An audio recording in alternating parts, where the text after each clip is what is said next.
Now, there have been clashes on the outskirts of Bahrain's capital as Shia protesters marked the first anniversary of the uprising against the ruling Sunni royal family. Police firing rubber bullets and tear gas backed up by armoured personnel carriers prevented a planned day of rage. The protesters want more democratic reforms and wanted to reach the former Pearl Square in the heart of the capital, Manama. They were blocked, and there are reports of clashes between protesters and security forces in the surrounding predominantly Shia villages. Our Foreign Affairs correspondent, Jonathan Miller, reports. In a Shia Muslim village on the outskirts of the Bahraini capital, it's hard to see what's changed in a year. In fact, it's hard to see anything through the tear gas. It's here that street battles flare daily, and where, from the minarets, the muezzin repeatedly calls God is great in defiance of a repressive Sunni Muslim dynasty that today deployed hundreds of armoured personnel carriers for the first time since martial law was lifted last June. Unverified video covertly filmed.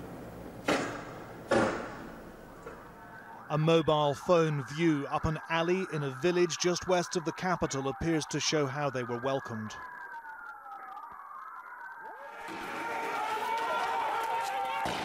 For the past few nights, in the run-up to today's anniversary, disgruntled radicalized youths have rained rocks and Molotovs on police.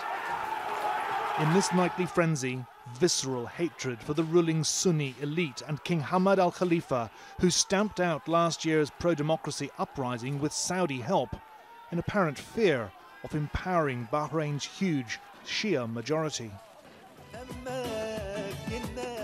The king, a long-standing ally of Britain, has been on a virtual loop on state TV today.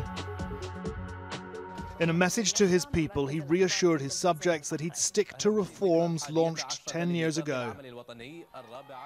His detractors are having none of it. Protesters have tried and failed to retake a landmark roundabout in the capital, which was the focus of demonstrations last year.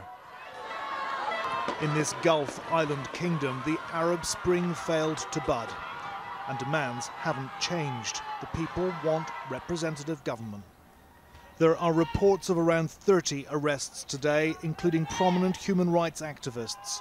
Protesters claim police behaviour hasn't improved, despite Bahrain hiring former US and British top police officers to advise. We've been going through these kind of issues for the past couple of weeks, months, and they've shown restraint. They've tried to talk. They've tried to show other methods that were not used in the past. And I think we've seen a lot of positive results in the past couple of months, past couple of weeks, but today has been very challenging. Last year, police showed little restraint as they raided Pearl Roundabout and evicted protesters who'd camped out there. In all, 35 died in the short-lived uprising, 47 doctors who'd been treating the hundreds of wounded, among 1,000 arrested. Many were tortured. Most of the doctors were sentenced to long terms in jail and are still appealing their convictions. One told me the past year has been a nightmare. It's been a year full of horror, full of sadness, full of attacks to innocent people. People are being attacked, jailed, tortured, dragged into courts, killed, and nothing has changed so far. All what I hear is promises and promises here in Bahrain. We don't see anything on the ground. And on the ground, the Bahraini revolt isn't over. And Bahraini protesters can't help wondering whether there's a connection between their failed uprising and Western defence interests.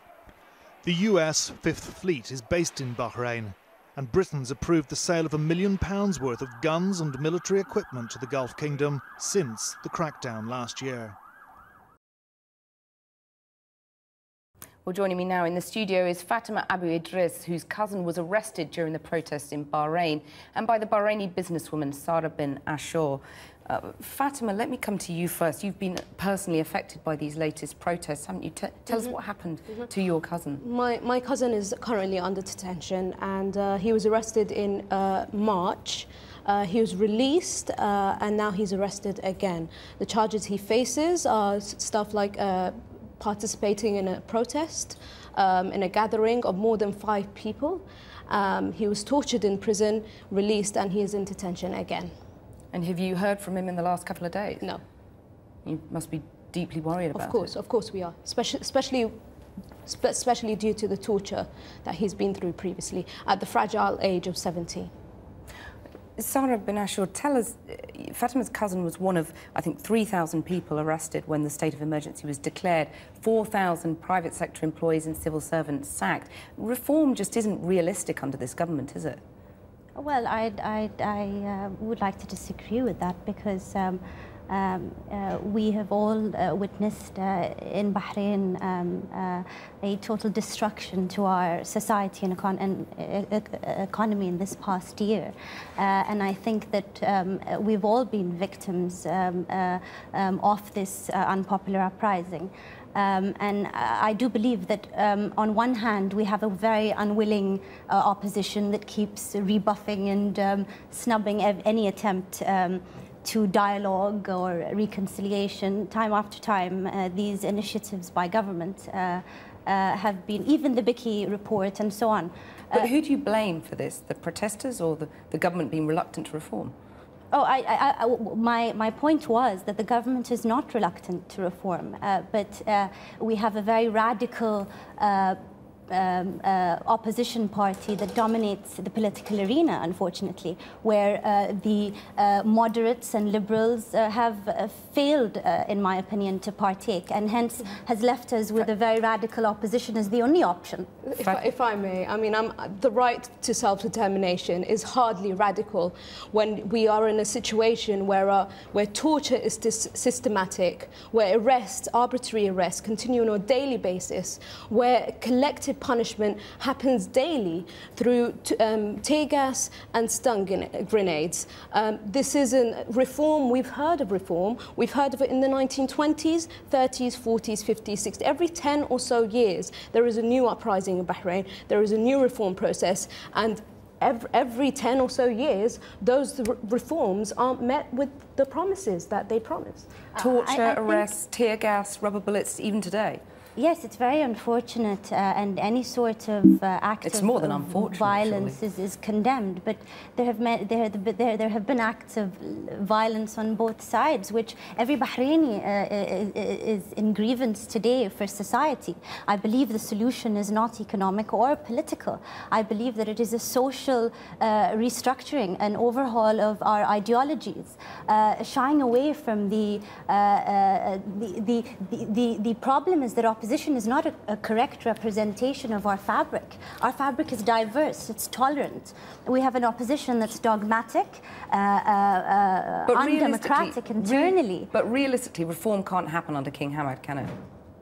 Well, I beg to differ. I believe that the king has shown so much initiative, and he has unprecedentedly carried out these initiatives and is continuously inviting to dialogue. And I think that it is because of his initiatives that today we have restored national stability in the country, and Bahrainis are more confident King Hamad's talked about reforms today, this week, yes, hasn't he? Yes. And he's talked about reforms to the Constitution, and he's also talked about reinstating people who've lost their jobs. That started to happen. He has. Progress has been made. He's spoken of this amidst a media blockout. I'm sure your reporters wanted to actually go into Bahrain today, and they were denied visas to go into the country to report on the mass humiliating abuses that are carried out. I'm sorry, but reform is not carried out under the point of a gun. But you've got to, if he says, King Hamad says, if you want a better system, you have to join. That's right, isn't it? You've got to take part. You have to partake in building the society. We don't want to bring it to the ground and then hope that something comes out of the ashes. We do not want to be sidelined, because that's what the Islamic parties do. They sideline anybody who has a voice. They deny women the right to vote, the right to partake in government. Okay, we're going to have to end it there. I'm really sorry we've run out of time. But Fatima Abu Idris and Sarah bin Ashur, thank you very much for coming in. John. The first British player ever to play for the Harlem Globetrotters has been unveiled on